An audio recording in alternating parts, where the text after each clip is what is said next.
we are dealing with a rogue state, a pariah state that has no respect for the rule of law, no respect for human life, no respect for decency, and no respect for the opinion of billions of people all over the world, across the board, whether Christian or Muslim.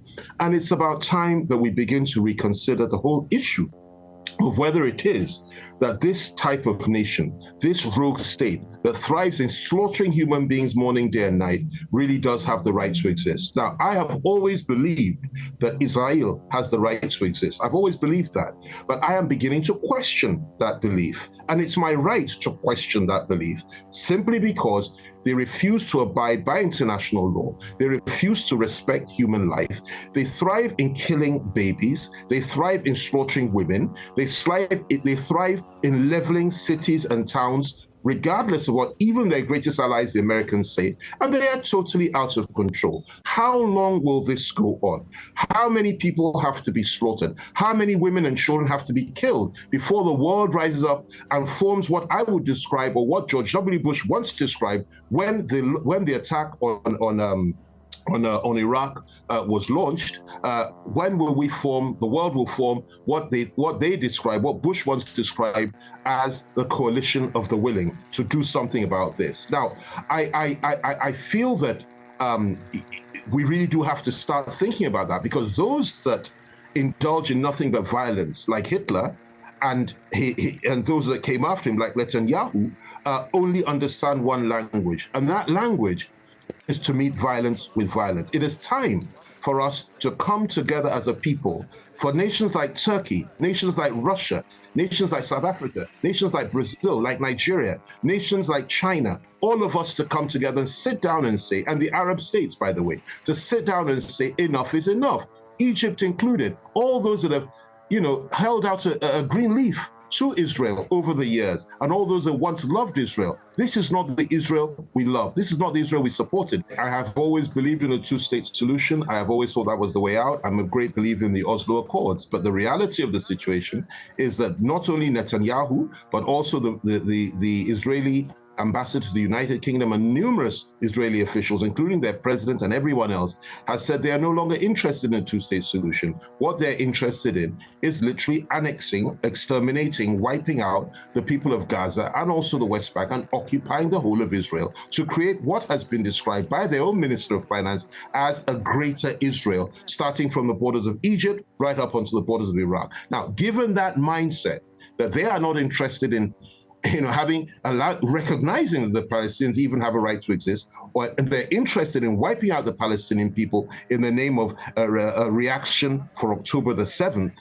Given that mindset, I really don't think that there's much hope for a two-state solution anymore. They don't want it, and neither would any reasonable person expect them to want it, given their mental disposition. Now, what's the solution? Well, first of all, who's responsible for that? Of course, they're responsible for it. They made that choice. No one must live except for us. Fine. Now, given that that is their position, that is the rest of the world, not just the Arabs, not just the Palestinians, but those that are interested in world peace, those that are interested in equity and fairness, and those that are interested in protecting humanity from mass murder, ethnic cleansing, and slaughter, should also come together, and I say it again, reconsider the whole concept of Israeli existence and determine whether or not it is better for the world for everyone to come together and not eliminate the Israelis, because they always say people want to know, but to create a situation whereby the Jews themselves, that is the Israelis themselves, are subjected to Palestinian rule, and we establish what I would describe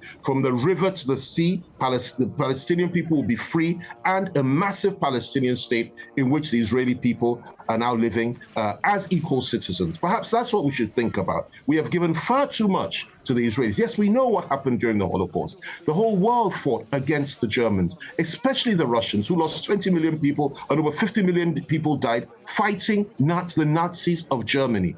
Is it that this day and age, how many years later, we should now sit back and allow the Nazis of Israel to destroy and kill and pillage and occupy the land of innocent people and say and do nothing? I'm not a radical, but I'm somebody that believes in justice and equity. And I think for too long, we've been sitting and waiting and clapping for Israelis to do basically what they like. The policies and the thoughts of the people of the West Bank, the leadership of the West Bank, the able leadership of the West Bank, who for the last 30 years have been saying, occupied West Bank, have been saying, let's negotiate, let's have peace with the Israelis, two-state solution, and so on, appears to have failed because it has not succeeded. The Palestinians have gained nothing, only more bombs, more killing, more mass murder, and so on and so forth. So it's about time we reviewed this thinking, and it's about time we established a new world order, not the American type of world order, but a world order that is based on justice, fairness, and equity, on the principle of equality of all peoples, not what the Americans seek to impose, which is that they and their allies are above the law and can do anything. Let me just add this, if I may. You know, I follow people like, I don't follow, but I've read people like Ben Shapiro, people like Douglas Murray, and they make me sick to the bone. These are the apologists of the Israelis in America and in the international community. Of course, Ben Shapiro is an American Jew, and Douglas Murray is an Englander. He's an Englander. And clearly they're totally deluded, and these are kind of people that give me cause for alarm. But at the same time, you also have Alan Dershowitz, that's another one that thinks like that, the American lawyer. But thank God we have great minds, great voices coming out in the world today, like Andrew Tate, Professor Norman Finkelstein, a Jew who is an American Jew who has spoken out more against the atrocities of Israel than anybody else, and whose parents were survivors of Auschwitz. We have people like Bassam Youssef, people like David Icke, people like Scott Ritter, and people like Douglas McGregor. There are so many voices, not just Arab voices, and that's the key. Not just Arabs, but Americans, British, Russians, Nigerians, people from all over the world, Chinese, speaking out for the Palestinian people for the first time and saying enough is enough. Israel must be compelled to stop this evil. And if they don't wish to stop it, then we have to reconsider whether it is that they actually have the right to take life at will without recourse to the law in the name of some illusionary self-defense, which they know very well that nobody really is a threat to them. This is the position, and that is my view. Let me be very clear. Nothing would please the Jews and the Israelis more. Let me say this, not even the Jews, the Zionists, because that's what they are. Zionism is different to Judaism, completely different. It's a political concept created in the late 19th century by a European Jew, and it's all about nationalism and hegemony of the Zionist state. Now, the Zionists in Israel would clap for the Arab countries, the neighboring Arab countries, if they were to accept all those refugees. You know why? It would mean they've won. It would mean that they've cleared the land of the Palestinians. They've got the land all to themselves. And of course, they can have a field day because now they've got precisely what they want. No Palestinians in Gaza, no Palestinians in West Bank, end of story. And they'll be very, very happy with that. Now, it is a frustration and a source of anger for them that nobody has refused to open their doors. You know why? Because once they do that, the battle is over and the Israelis have won. And they don't want the Israelis to win. One of the things the Minister for National Security, I believe it was, of Israel said recently, apart from dropping a nuclear bomb on Gaza and ending the problem, he also said that perhaps the 2.5 million people in Gaza, Palestinians in Gaza, should be shipped out into the Sinai Desert or into the sea, or preferably distributed to 100 countries in the world at 25,000 people per country. Such lunacy, such madness. This is what this minister of Netanyahu said. Now, that is what they want. So if the Arabs open their doors and their gates to the Palestinian people, what it means is that you are serving the Israelis precisely what they want and giving them the land of the Palestinians. Why should anybody be forced to leave his land?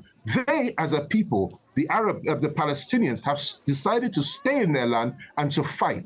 These people have a 99% literacy rate. Let me repeat that, 99% literacy rate.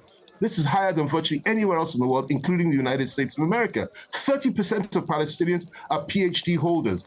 These are resilient, educated, strong-willed, strong-minded people who have survived occupation all these years, and they're not going anywhere. Now, if they choose to go as individuals, they can leave, and I'm sure their Arab neighbors will welcome them. But the majority of them refuse to go. Rather, they choose to stand and fight like men, fight for their rights, speak for their rights, and hold on to their land. They'd rather die in their homes than run away to another man's country to go and live there as refugees. The argument has been put forward by insidious and specious liars that speak for the Israeli lobby, mainly Israeli politicians and some ignorant American ones, that the reason why Palestinians are not accepted in Arab countries is simply because they don't want the Palestinian problem within their own borders. Well, they're living the Palestinian problem already. Wars have been fought over the Palestinian problem. Instability has been caused in the Middle East by the Palestinian problem. And going directly in answering your question in terms of the nature of the governments within the Middle East, the Arab countries, of course, you know very well that many of them are deeply connected to the Americans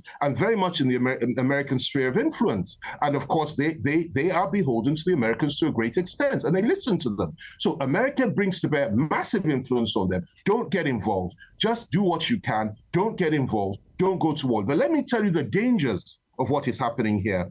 If we're not careful, what will happen is that such will be the rage of the Muslim world, particularly if the Al-Aqsa Mosque is destroyed and they build what they call the second Jewish temple on top of it, which is where all this started, by the way. If that happens, or if you continue to burn and destroy and bomb people in Rafah, and if this madness continues, the Arab governments in the Middle East themselves will not be able to control their Muslim population. They will rise up in a second intifada, they will join hands, and Iran will get involved, Hezbollah will get involved, the Houthis are already involved, but in a much far greater extent. And once that happens, Turkey gets involved. When Turkey gets involved, Pakistan gets involved on their side, and the whole thing spreads. And of course, Mother Russia will also have to step in because these are traditional allies of Russia and China. America, on the other hand, will stoke it, will provoke it, and will keep pushing it simply because the Americans under Biden, for some reason or the other, are hell-bent on provoking the world into World War III, not just in the Middle East, but also in Ukraine.